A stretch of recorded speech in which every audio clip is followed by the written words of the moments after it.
안녕하십니까. 이 시간은 하나님과 인간이 함께 이루는 뜻이라는 제목으로 말씀을 나누도록 하겠습니다. 많은 기독교인들이 성경과 세상을 보는 관점이 하나님은 전지전능하심으로 인간의 타락도 구원도 예수님의 십자가의 죽음도 구원받을 사람과 버림받을 사람이 다 예정되어 있다고 주장하는 칼빈의 예정론이 기독교인들에게 이런 영향을 끼치게 했습니다. 인생의 영거승세, 행불행, 타락인간의 부원 여부와 국가의 흥망성쇠 모두가 하나님의 예정이라니 이 예정설이 공산주의의 기독교 반대와 기독교 부정의 원인 제공이 되었고 신앙생활에도 혼란을 가져오는 원인 중에 하나가 되어야 하였습니다. 하나님의 절대 예정같이 보이는 성구가 있습니다. 로마서 8장 29절 하나님은 미리 정하신 일을 부르시고 부르신 일을 또한 의롭다 하시고 의롭다 하심을 받은 일을 또한 영화롭게 하신다고 하셨습니다. 그 다음 15절에는 내가 긍휼히 여길 자를 긍휼히 여기고 불쌍히 여길 자를 불쌍히 여기리라 하셨으니 그런즉 원하는 자로 말미암음도 아니요 다른 박질하는 자로 말미암음도 아니요 오직 긍휼히 여기시는 하나님으로 말미암음이니라고 했습니다. 또 9장 21절에는 토기장이가 진흙 한 덩이로 하나는 귀 쓸 그릇을 하나는 천이 쓸 그릇을 만드는 권이 없느냐 하셨고 또 9장 12절에는 큰 자가 어린 자를 섬기리라 하셨나니 기록된 바 내가 야곱은 사랑하고 에서는 미워하였다 하심과 같으니라. 태어나기도 전 복중에서부터 형 에서는 동생 야곱을 섬기게 된다고 하셨습니다. 모든 것이 하나님의 예정대로 된 것이다. 절대 예정설이죠. 하나님의 절대 예정설을 부정하는 선구도 많이 있습니다. 창세기 2장 17절에 하나님이 인간 조상의 타락을 막기 위해서 선악나무의 실과는 먹지 말라고 권고하셨습니다. 창세기 6장 6절에 인간 타락 후 하나님은 땅 위에 사람 지으셨음을 한탄하사 마음에 근심하시라고 했습니다. 하나님의 뜻대로 다 계획대로 되지 않았다는 말씀이죠. 마태복음 7장 7절에 하나님이 구하라 그러면 너에게 주실 것이요 찾으라 그러면 찾을 것이요 문을 두드리라 그러면 너희에게 열릴 것이니 라고 하셨습니다. 야고보서 5장 14절에는 너희 중에 병든 자가 있느냐 병든 자를 위하여 기도할지니라. 환경에 있는 형제를 위해서 기도하라. 인간의 노력이 필요하다는 말씀이죠. 인간의 노력이 필요하면 하나님의 예정대로 다 되는 것이 아니다는 것이죠. 인간의 노력이 보태져서 다 이루어진다는 그런 말씀이 되겠습니다. 먼저 뜻에 대한 예정은 어떻게 하시는지 생각을 해 보겠습니다. 하나님의 뜻은 창조 목적입니다. 하나님이 인간을 창조하시고 인간 조상뿐만 아니라 모든 인류에게 생육하고 번성하여 만물을 주관하라. 이 개인 완성, 가정 완성, 주관성 완성 이 3대 축복을 이루는 것이 하나님의 뜻이고 하나님의 창조 목적입니다. 이걸 하나님이 절대적으로 예정하신 거죠. 인간 타락은 창조 목적을 이루지 못한 것입니다. 그래서 복귀 섭리의 목적, 구원 섭리의 목적은 바로 이 창조 목적을 다시 찾아 이루는 겁니다. 창조 목적의 성취입니다. 그래서 선의 주체신 하나님께서 원래 계획하시고 모든 뜻은 선으로 예정하십니다. 타락이라든가 심판이라든가 멸망이라든가 이런 우선 하나님의 뜻이 아니고 하나님의 계획일 수가 없습니다. 그래서 요한복음 12장 47절에도 세상을 심판하려 함이 아니요 세상을 구원하려 함이로라. 하나님의 모든 섭리의 계획과 예정과 뜻은 실천은 다 선을 목적으로 했다. 선으로만 예정하셨다. 뜻은 절대적으로 예정하셨습니다. 선하게만 예정한 것이 아니라 변경할 수 없는 포기할 수 없는 그런 계획으로 절대적으로 예정하셨다. 하나님은 유일하시고 영원하시고 불변하신 분이고 절대자이십니다. 그래서 하나님의 뜻도 유일, 영원, 불변, 절대적일 수밖에 없습니다. 그래서 이사야서 46장 11절에 내가 말하였은즉 정령 이룰 것이요 정령하였은즉 정령 행하리라 했습니다. 또 에스겔서 17장에는 나 야훼는 한 번 말한 것은 반드시 그대로 이룬다고 했습니다. 하나님의 계획, 그 이상, 청사진은 버릴 아주 움직일 수 없는 아무리 어려운 과정을 거치면서라도 다시 이루더라도 절대적인 것으로 포기할 수 없는 것으로 예정하신다. 그런 말씀이 되겠습니다. 그러나 두 번째로 뜻 성사에 대한 예정. 그 뜻을 이루는 데 대한 예정은 어떻게 하시느냐. 이것은 상대적일 수밖에 없습니다. 하나님 단독으로 홀로 모든 것을 계획하시고 다 이루신다면 상대적일 수가 없지만 하나님의 뜻은 사람과 함께 이루기 때문에 상대적일 수밖에 없습니다. 하나님의 뜻 성사를 100으로 본다면 하나님이 책임 분담이 95%가 있고 하나님이 하시는 역사, 하나님이 베푸는恩宠, 모든 준비 95% 많은 분야가 있고 보태서 인간의 책임 분담 5%가 보태져서 하나님의 뜻이 이루어진다. 하나님의 책임 분담과 인간의 책임 분담을 수치로 어떻게 표현할 수 있겠습니까? 이 말씀은 하나님의 책임 분담에 비해 인간의 책임 분담은 미소하다는 의미입니다. 그러나 인간 자신에게는 힘의 겨운 겁니다. 인간에 대한 예정은 그래서 상대적이다.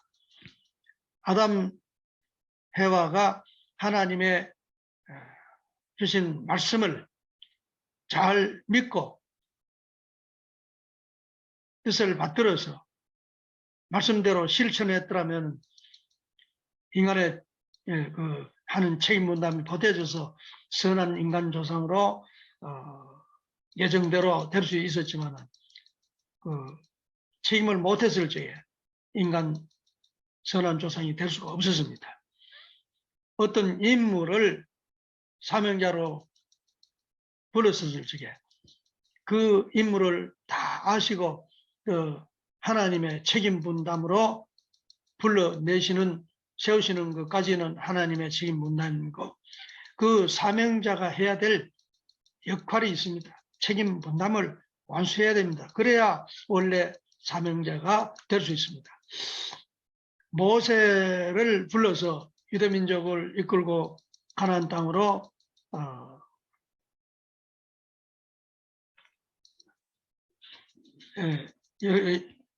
가나안 땅에 복귀하는데 그 모세가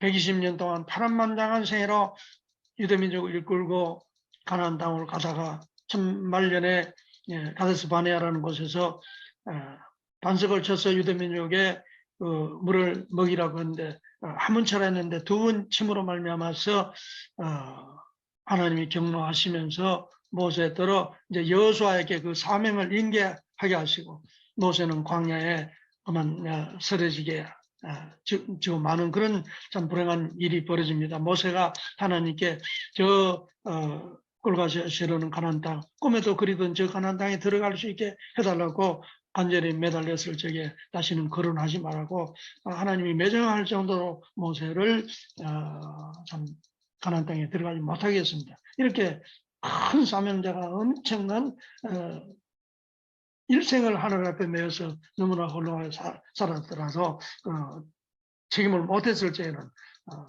대신자를 세워서 사명을 이어가겠단 말이죠. 가룟 유다가 예수님의 12제자로 피택되었다가 배신자가 되었을 적에 그 자리를 마땅하게 옮겼습니다. 인간에 대한 예정은 이렇게 상대적일 수밖에 없단 말씀이죠.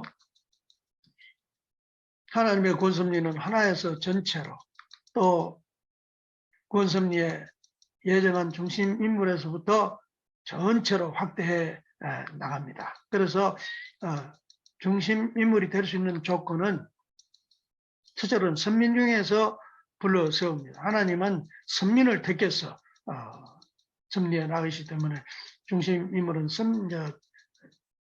선민 중에서 불러 세우신단 말이죠.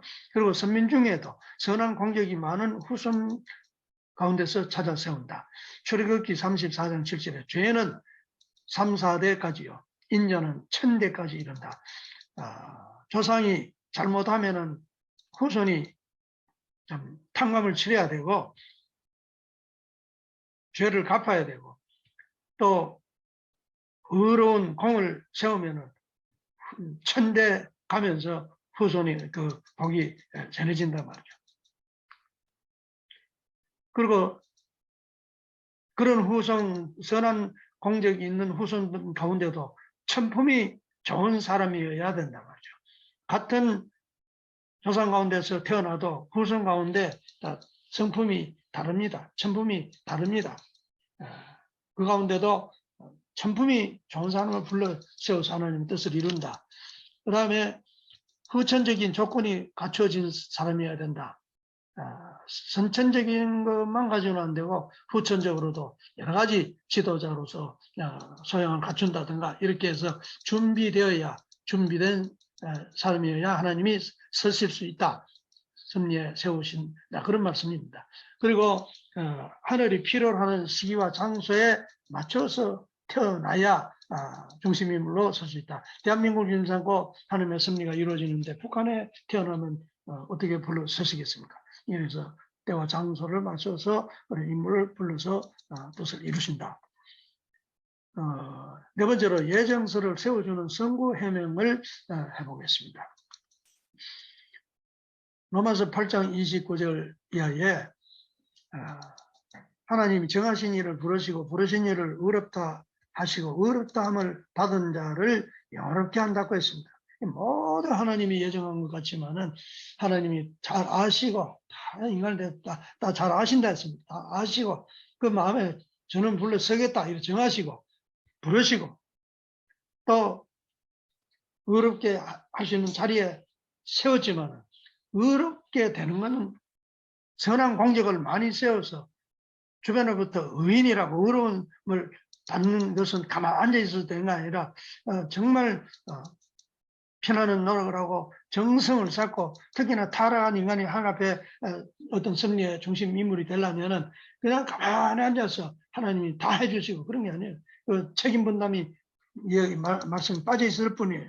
그 책임을 해야 영원한 자리에 나갈 수 있단 말이죠. 그 책임이란 말이 빠져 있을 뿐이에요. 그 다음에 9장 15절에 긍휼히 여길 자를 긍휼히 여기고 불쌍히 여길 자를 불쌍히 여기리라. 그런즉 원하는 자로 말미암음도 아니요 다른 박질을 하는 자로 말미암음도 아니요 오직 긍휼히 여기시는 하나님으로 말미암음이니라. 이 말씀은 하나님이 다 아시고 불러서 불쌍히 보고 또 긍휼히 여기시고 그런 가운데 불러 세워서 하나님 뜻을 이루어 나가는 하나님의 크신 은총 가운데, 하나님의 배려 가운데, 하나님의 뜻 가운데 이루어진다는 것을 하나님의 은총을 강조하신 것이지, 우리가 흔히 속된 말로 또도 아닌 사람이, 되지도 못한 사람이 무조건 욕심만 부르고 막 원한다고 해서 다른밥질만 친다고 해서 다 이루어지는 게 아니거든요. 예, 다 자기의 입장과 처지를 알고 또 정성을 다하고 겸손하게 그렇게 나가야 돼. 특히 하늘 뜻 앞에 하늘의 은총 가운데 다 이렇게 이루어진 것이지, 내 뜻대로 안 된다고 해서, 내가 원하는 대로 안 된다고 해서, 내가 이렇게 노력했는데 그러면서 불평불만한다든가 그래서는 되지 않는다는 그런 말씀으로 이해하면 되겠습니다. 그리고 9장 21절에 토기장이가 진흙 한 덩어리로 하나는 귀 있을 그릇을, 하나는 천 있을 그릇을 만드는 권위 없느냐는 이 말씀도 타락한 인간을 하나님이 어떻게 불러서 쓰시더라도, 하나님이 어떤 자리에 다 절 많은 사람을 아시고 또 합당하기 때문에 세워서 쓰시는데, 거기에 대해서 나를 중심 삼고 내 뜻대로 얼마나 타락한 인간은 이기적입니까? 내중심적입니까? 얼마나 시기 질투도 많습니까? 이런 인간이 그저 귀한 사람은 귀하게 쓰는데 그걸 겸하게 받아들이지 못하고 시기 질투부터 먼저 하고 그저 나를 중심하면 안 되면 불평불만을 내놓는 그런 자리에 서면 안 된다. 그래서 신앙은 정말 겸허한 자리에서 가야 되는 거고, 타락한 인간이 다 나쁜 성품을 다 버리고 하늘 앞으로 본연의 인간, 본성의 인간을 찾아서 간다는 것은 자기를 버리지 않고는 이루어질 수가 없습니다. 그래서 도의 길에, 신앙길에 불평불만은 그야말로 사약이고 독약이다. 어떤 일이 있더라도 겸한 자세로 가야 된다. 하나님 은총이 가운데 이루어진다는 것을 이해해야 된다는 그런 말씀입니다.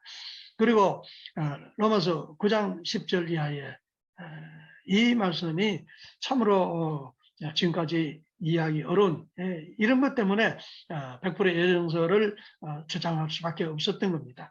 하나님이 복중에서 태어나기도 전에 동생 야곱은 사랑하시고 형 에서는 미워하시고, 더욱이나 형 에서는 동생을 섬겨야 된다. 이런 참 이해하기 어려운 이런 일들이 성경에 있기 때문에 모든 것을 이런 것을 이해하고 믿으려니까 하나님의 계획대로 100% 예정하는 가운데 다 이루어진다. 이렇게 믿을 수밖에 없었던 것이죠. 왜 복중에 있는 에서와 야곱 중 하나님은 유독 에서를 미워하시는 걸까요? 또 장자 가인의 제물은 받지 않고 차자 아벨의 제물만 받으셨을까요? 장자로 태어날 세라를 밀치고 베레스를 먼저 태어나게 하셨을까요? 이렇게 하나님의 섭리의 그 중심 가정들이 하늘 뜻을 이뤄나가는데 이상하게도 하나님은 둘째를 끼고 돌고 항상 그래서 이 분란이 일어나고 하나님이 머릿속이 좁아서 편애를 하셨겠어요. 왜 이러냐면 하나님의 참 어쩔 수 없는 섭리의 프로그램 때문에 그럴 수밖에 없었단 말이죠. 구원섭리는 복귀섭리요 재창조 섭리입니다. 요한계시록 12장 9절에 하늘에서 큰 용이 땅으로 내쫓겨서 마귀 사탄이 됐다고 했습니다. 이 마귀 사탄이 인간을 꼬여서 타락시켜서 사탄이 아비가 되고, 요한복음 8장 8절에 너희는 너희 아비 마귀께서 났으니 너희 아비 마귀의 욕심을 행한다. 마귀 사탄이 아비란 말이죠. 하나님의 말씀을 거역하고 사탄 마귀의 말을 듣고 사탄 마귀의 주관을 받고 사탄 마귀로부터 모든 것을 전수받은 그런 입장이기 때문에 아비요. 또 12장 31절에는 임금이라고 그랬습니다.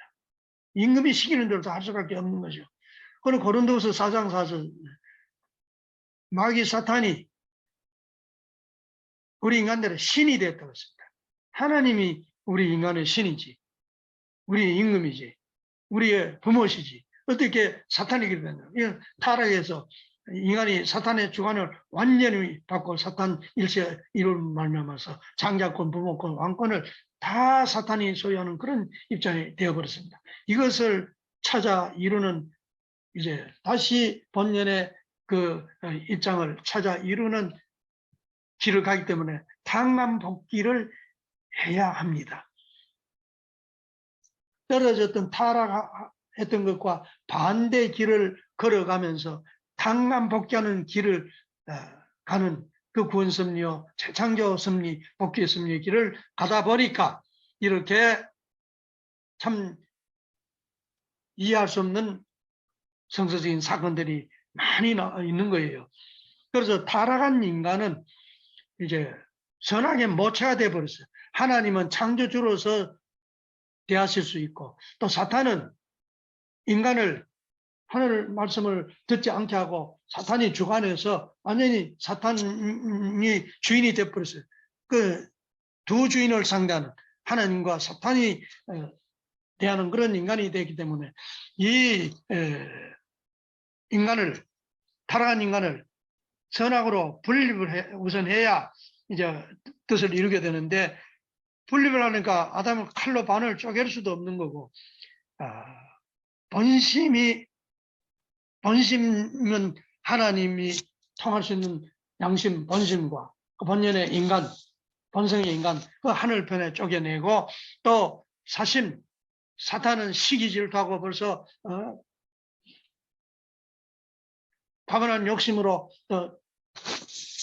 함께 하나 돼가지고 타락한 인간이 되어서 그 주인이 되어서 주관하는 그런 인간, 이 사심을 중심 삼고 사탄을 대하는 그런 인간으로 갈라 세울 수밖에 없는 겁니다. 그래서 누굴 선한 편에 누구 악한 반에 세우느냐?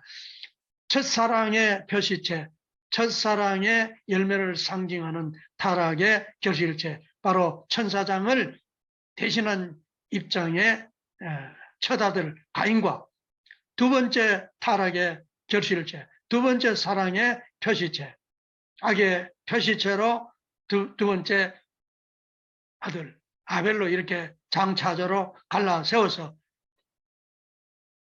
가인은 사탄 편에 또 아벨은 하늘 편에 이렇게 갈라 세웠단 말이죠.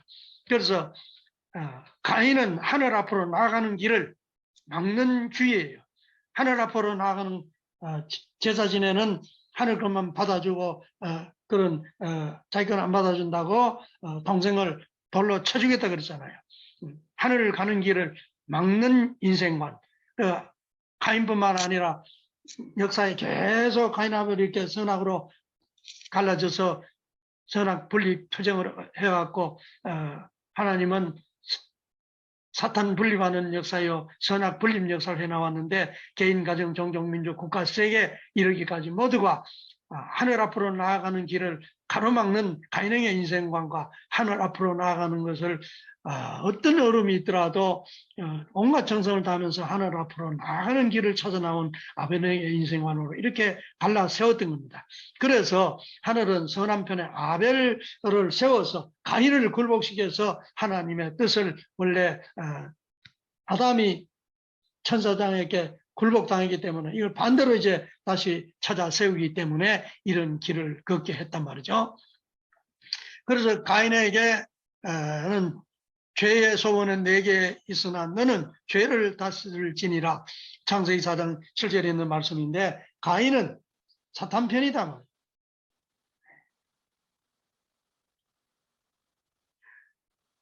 장자를 사탄에게 빼앗긴 하나님은 당신이 택한 차자를 세워 장자권을 복귀해 나오셨습니다. 동생이 떡과 팥죽을 주고 장자 자리를 샀던 그런 에서와 야곱 사이에 떡과 팥죽을 주고 형님 동생 자리를 바꾸지 않습니까? 이건 뭐 야비한 것 같습니다만 왜 이런 일이 벌어졌냐 말이죠. 구하고 찾고 두드려야 합니다. 사탄에게서 벗어나는 조건을 세우는 것은 인간이 해야 할 책임입니다. 하나님과 사람이 이렇게 함께 이루는 뜻이라는 것을 알아야 됩니다. 선택자와 유기자가 예정되어 있다는 예정론은 부모이신 하나님의 심정을 모르기 때문에 하는 말입니다.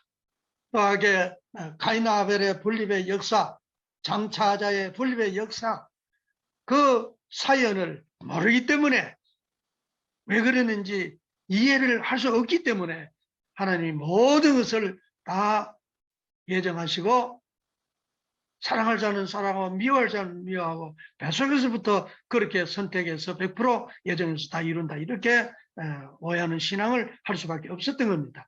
하나님은 사랑의 부모이시기에 버릴 사람이 없습니다. 베드로서 3장 9절에 오래 참으시사 아무도 멸망치 않고 다 회개하기에 이르기를 원하시느니라 했습니다. 하나님이 버릴 자는 아예 뱃속에서도 버리고 이렇게 버리고 심판하고 멸망시키고 불살라버리고 이쁜 자만 전부 뽑아서 하늘에 들려 올라가고 이렇게 구원섭리를 한다고 생각하는 것은 정말 성서의 오해요. 하나님의 섭리의 전반적인 무지 때문에 이런 신앙을 하는 거예요. 정말 우리가 성서를 제대로 모르면 정말 하늘 앞에 그냥 불효하고 불충하고 실수한다는 것을 알아야 되겠습니다. 그래서 오늘 예정서를 하나님이 사랑과 같이 뜻을 이루시는 하나님이지 홀로 단독적으로 모든 것을 100% 예정하시고 다 이루시는 하나님이 아니시라는 것을 다시 한번 강조하면서 오늘 말씀을 마치도록 하겠습니다. 감사합니다.